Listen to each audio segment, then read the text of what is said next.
Thank you to the organizers for giving me the opportunity to probably chair one of the most pleasant sessions of the program.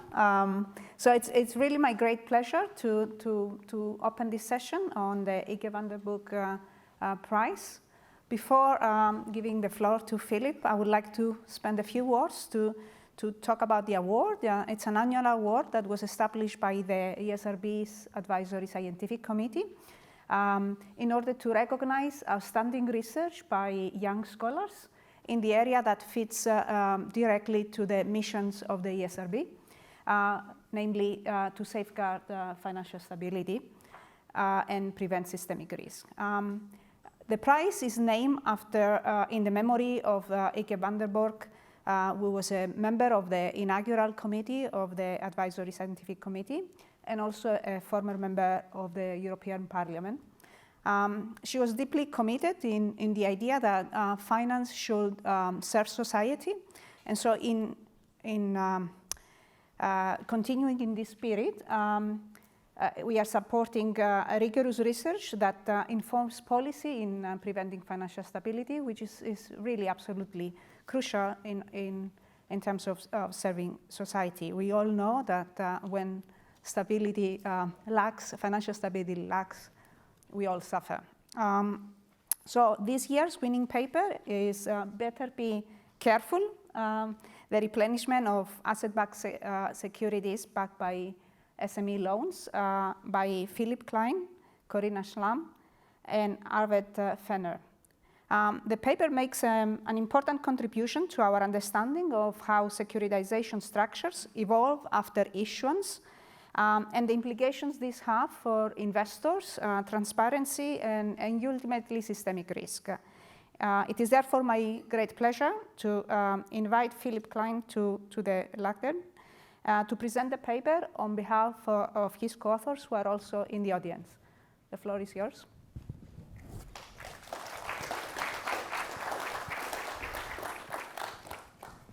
Yeah, many thanks, Vasso, for the very kind introduction. Many thanks, of course, to the scientific committee for selecting our paper for the prize in this year.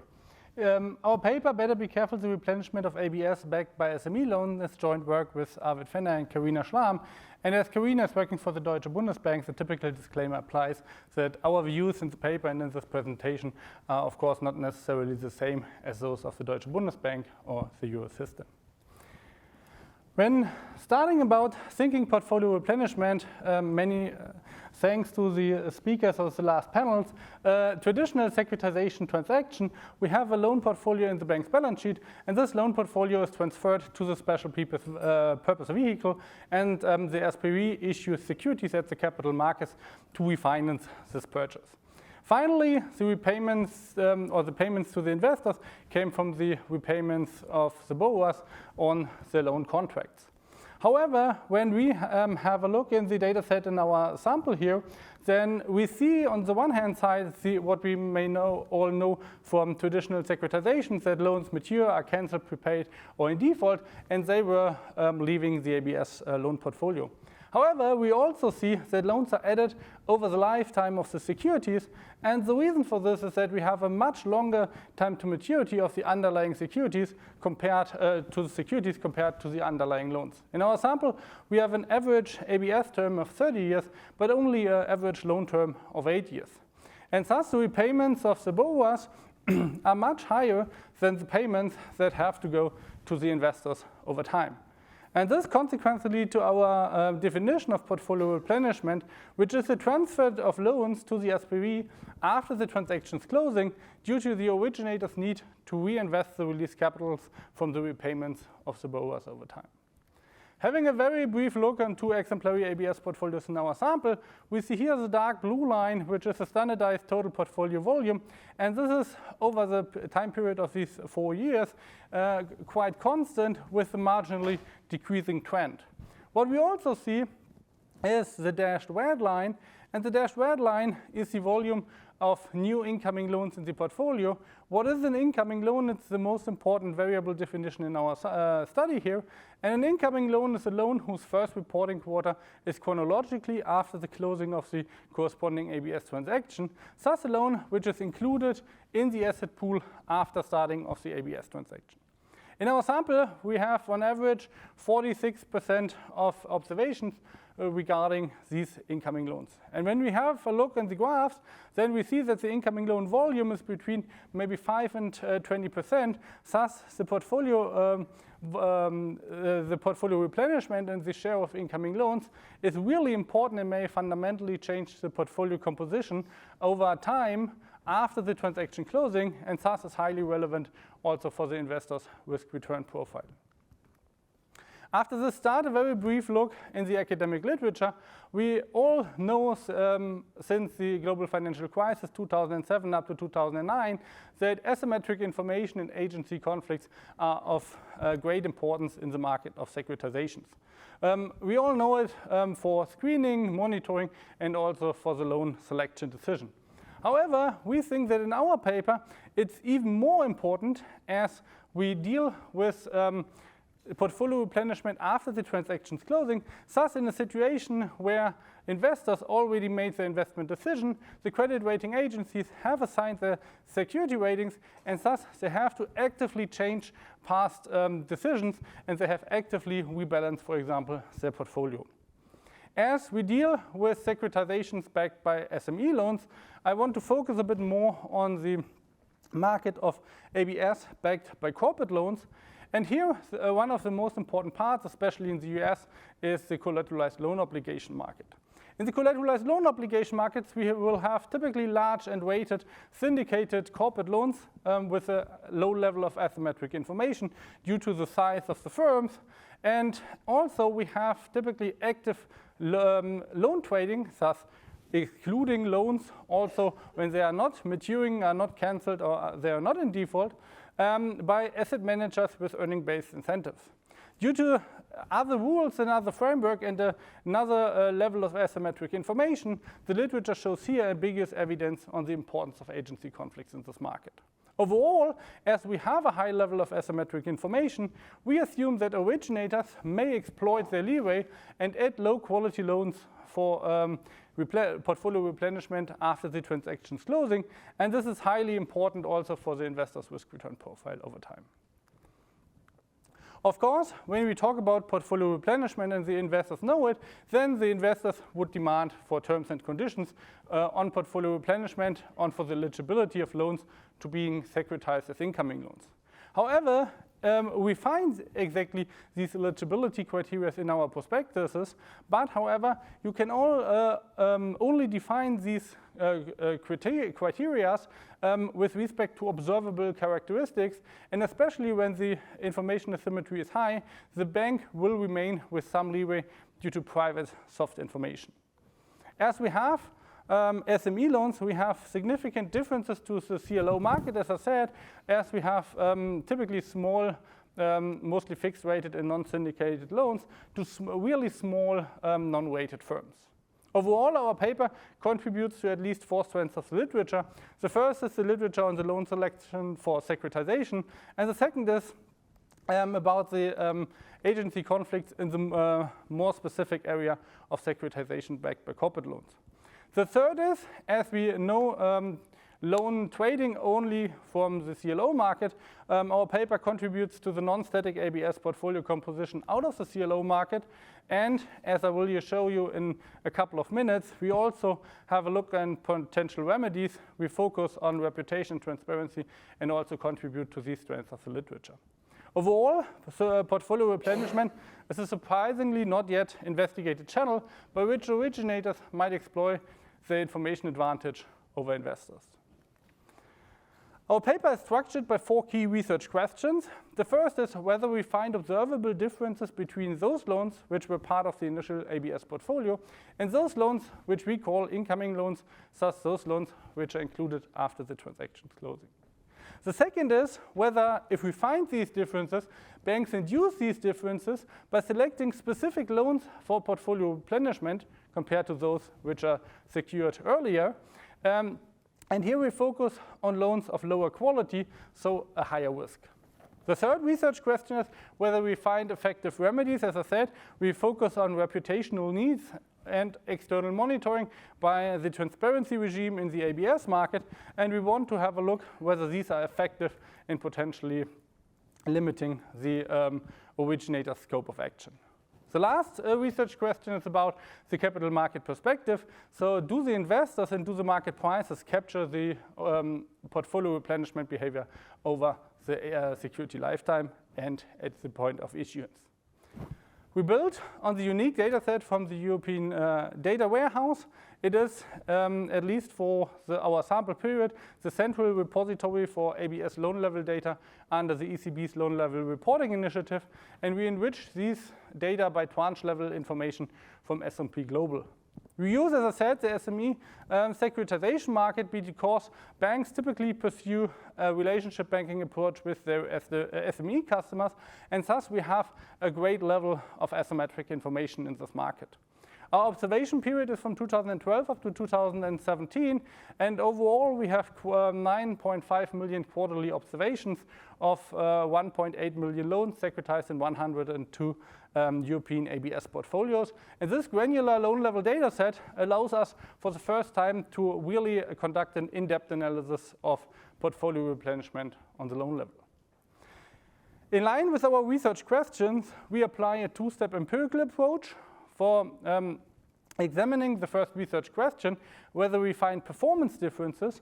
We choose our most important exogenous variable, the incoming loan variable on the right-hand side of the regression equation, and use 4 different loan performance measures on default and delinquency on the left-hand side of the regression equation.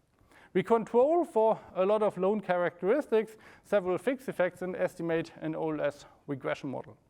For analyzing the third and the second and the third research question, we have a second regression model, and here we ask whether specific loans are selected by banks to be securitized as incoming loans. So we use our incoming loan variable on the left-hand side of the regression equation and have our loan quality measures PD, LGD, and their interaction as most important variables on the right-hand side to measure whether these variables have an influence on the probability to being securitized as an incoming loan compared to the loans which are part of the initial portfolio. Starting with our results, we show that our incoming loan estimators are, in the first regression equation, significantly positive for all our 5 loan performance measures. So an incoming loan exhibit roughly 0.4 percentage points higher probability of default and a 1 percentage point higher probability of being in delinquency over the loan lifetime. So overall, we can show that incoming loans perform worse than those loans which are part of the initial portfolio. But to focus more on the portfolio perspective, we not only compare the incoming loans to all other loans in the portfolio, but here we compare the incoming loans to those loans which go out of the portfolio. And the reasons for this, if we remember, is that loans mature, are cancelled, are prepaid, or maybe in default. And here we estimate a nearest neighbor matching, and what we find is that we also have positive significant coefficients. So we have a positive significant differences in our performance measures between the incoming loans and the outgoing loans. Thus, portfolio replenishment lowers the average loan performance in the ABS portfolio. With these results, going to the second research question, whether banks need use specific loans for portfolio replenishment. And here we measure specific loans by the quality in terms of PD, LGD, and PD times LGD. And we find 3 positive significance coefficients again. Thus, we can assess here that a higher risk, loan risk, so a lower loan quality, increases the probability for a loan to be securitized as an incoming loan compared to all those loans which were part of the initial portfolio. And also in the fourth line, we see that those loans which are riskier in terms of a higher PD, but they actually default over the lifetime of the securities, Also, these loans are transferred to the SPVs more likely as an incoming loan. Thus, we can see that the originators seem to induce the performance differences by selecting low-quality loans as incoming loans. As I said, we also examine potential remedies. And here we focus on the reputational needs of the banks and the transparency in the ABS market. The reputational needs we model with our variable frequent issuer. Thus, when a bank wants to issue another securitization transaction in a couple of months or years, then the bank have to build up reputation in the market. And our transparent loan indicator is relating to the bank's adoption of the ECB's loan level reporting initiative. And what we see while further observing a positive PD estimator in the first line, we see negative and significant coefficients on the interaction in the second up to the fourth line. Thus, we see that if a bank is a frequent issuer, the bank limits their behavior we saw on the last slide. And if the loan is a transparent loan, then the whole mechanism even reverses. So if the loan has a higher probability of default and is a transparent loan, the probability of being securitized after the transaction closing even is lower. Thus, the banks reverse their portfolio replenishment behavior. And this most strongly for the triple interaction term between PD, frequent issuer, and transparent loan. Final research question on the capital market perspective. Here we examine whether the investors and the market prices capture the portfolio replenishment behavior over time at the point of issuance. And the point of issuance is in the left panel, and here we define the variable maturity mismatch, and this is exactly the 30 years divided by the 8 years. Thus, the the years to maturity of the securities divided by the years to maturity, average years to maturity of the underlying loans. And here we see that this measure of presumed portfolio replenishment have a significant negative coefficient. Thus, the yield spread demanded by the investors at issuance are lower, and thus the risk premium is lower. And this is, of course, completely the opposite to what we find on the loan level perspective. However, we also have a white panel, and here we focus on the trading prices over time in our sample period. And starting with the most white column here, we see negative and significant impact of the actual replenished loan share on the traded prices. Thus, the investors offer a lower price if the portfolio is replenished more strongly. And this is again in line with our loan level results, but the opposite what we find on the issuance point in time. How does this work together? This we will see in the second and the third column here. So we split our sample by 1 year after the respective bank's adoption of the ECB's loan level reporting initiative. And before 1 year after this adoption, we see in the second column that the trading prices in the market are higher if the portfolio replenishment is stronger. This is completely in line with the issuance point in time, but again, the opposite to our loan level analysis. We find finally in the third column that after 1 year after the first adoption of the loan level reportings to the European data warehouse of the respective bank, we see significantly lower traded prices. So the investors seem to use the loan level data and learn or reassess the riskiness of portfolio replenishment and decrease their offered prices in the capital market over time. We perform a lot of additional analysis and robustness checks. For example, we restrict our sample to only those ABS transactions for which the closing of the transaction is within our sample period, or we not only use our own PD estimates, but only reported for roughly 50% of our observations the bank's internally estimated PD to further reinforce our findings. And overall, we find that incoming loans perform worse, so those loans which are transferred after the transaction closing perform worse than those loans which are part of the initial ABS portfolios. This seems to be induced by the banks as they select low quality loans, thus loans of higher risk for portfolio replenishment more likely. However, reputational needs and especially the increase in transparency in the ABS market are effective in mitigating or even reversing this bank's behavior over time. And the investors, while rewarding presumed portfolio replenishment at the beginning, they appear to learn over the ABS term and pay lower prices for those tranches which are replenished more strongly over time. Overall, our paper explores the portfolio replenishment in ABS portfolios for the first time in detail in the academic literature. And with our findings, we might provide a very little step towards an even more trustworthy and sustainable ABS market in the next years. With this slide, many thanks again to Vasso and the Scientific Committee for selecting our paper, and thank you for your attention.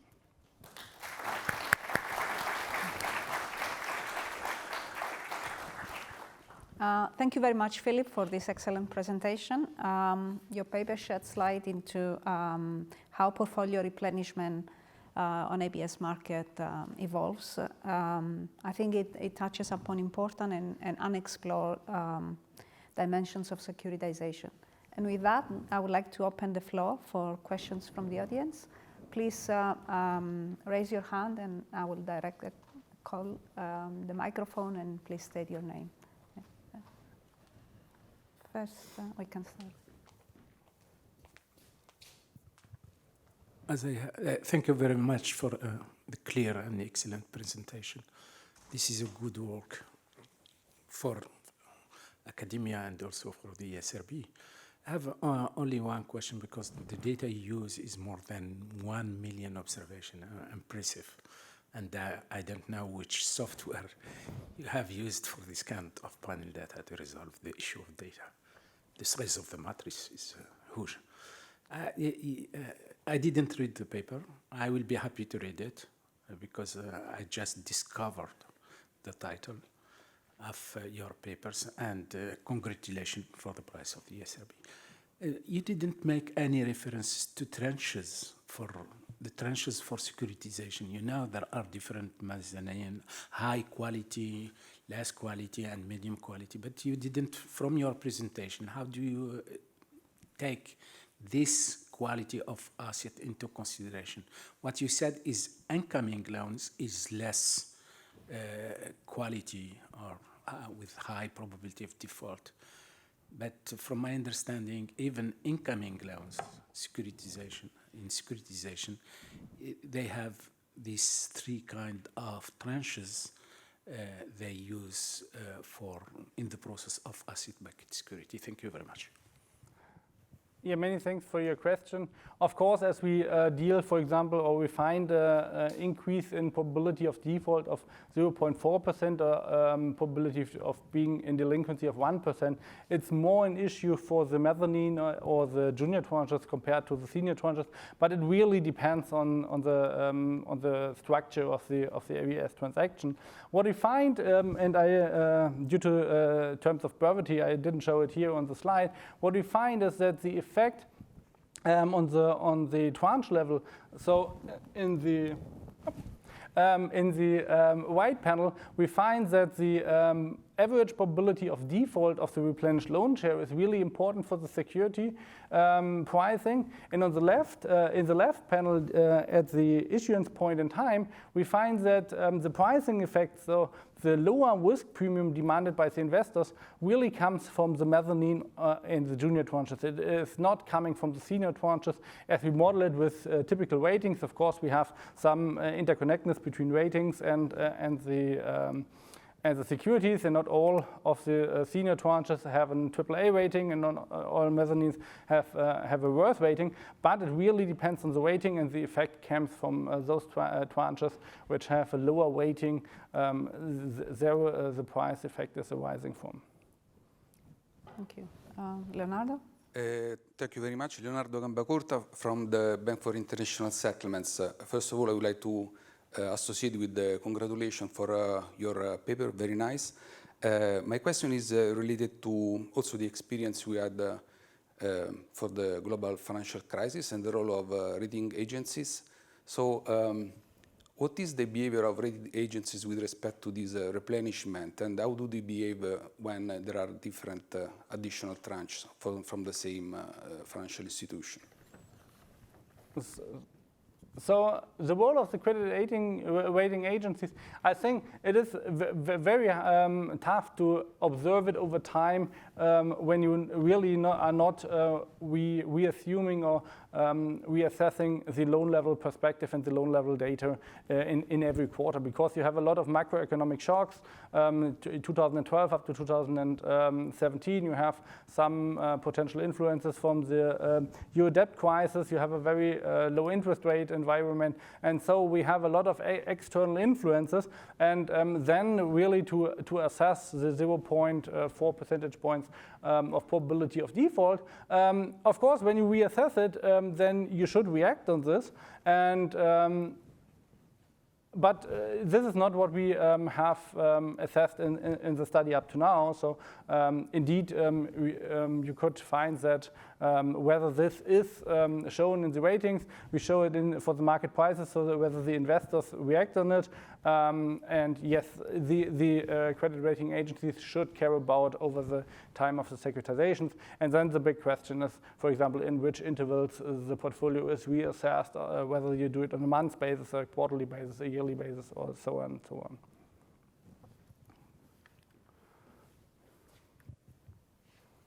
Well, thanks, Alessio Di Vincenzo, Banca d'Italia. Thanks a lot for the presentation, and very a great paper. I mean, a lot of insights. It's not I would say, a small step that you're doing on this. I think that is very important. One thing that is a reason for considering this important also from a policy perspective is that, as far as I know, at least, I mean, there are actually requirements in the current regulation related to replenishment in the CRR, in the Capital Requirements Directive and regulations. There are precise indication on the steps that originators have to follow when they go into the replenishment, and these requirements are related also to the quality of the loans, together with maturity, type of loans, and so on. So this is certainly food for thought in terms of effectiveness of these requirements. One thing that might be interesting to consider, I don't know whether or not this is an institutional feature that you have taken into account in the research, is that there might be differences in the various jurisdictions also in Europe in the legal status of the special purpose vehicle with respect to the originating bank. In the Italian case, for instance, there's an explicit legal, let's say, obligation on the special purpose vehicle to remain, let's say, neutral between the originator and the investors when it comes to the replenishment. So this might be something on which, I mean, some kind of a consideration could be given, but I mean, very, very useful from, let's say, a policy perspective. This is certainly something that we probably, as, say, regulators, were not fully aware. Thanks a lot. Yeah, many thanks for your question. So what we should have in mind is that our observation period is before the securitization regulation in 2019, which even further increases, for example, the level of transparency in the ABS market. In terms of our paper, a very good initiative in this. Due to the SPV and the legislation, we see differences in the SPV legislation over Europe, completely in line with what you said. What we know, and this is also in line with what you said, the SPV have to be neutral indeed, and we find a lot of terms and conditions for portfolio replenishment and those incoming loans also in the prospectuses of the ABS transactions. But the main issue here is you can only define these terms and conditions based on observable characteristics. So, for example, a lot of the prospectuses there is the loan must not be in delinquency in the last 90 days or something like this. But of course, the banks will remain with an information advantage. And this is, even there are a lot of theoretical arguments, and also the EU Commission pushes the European ABS market. There are a lot of theoretical arguments that the that the ABS market can provide a contribution to the overall economy and the banking sector and so on and so on, it's very hard to really reduce the level of asymmetric information against zero, because in every case, at least for these data as SME loans, the banks have or will remain with some private soft information, which is very tough to really formulate in some requirements or in some regulations. Thank you. We have run out of time. Thank you, Philipp, for your thoughtful responses and the audience for the engaging discussion. It's now my great honor to formally award the Ieke van der Burg Prize. I would like to call on the stage the co-authors, Carina Schlam and Arved Fenner.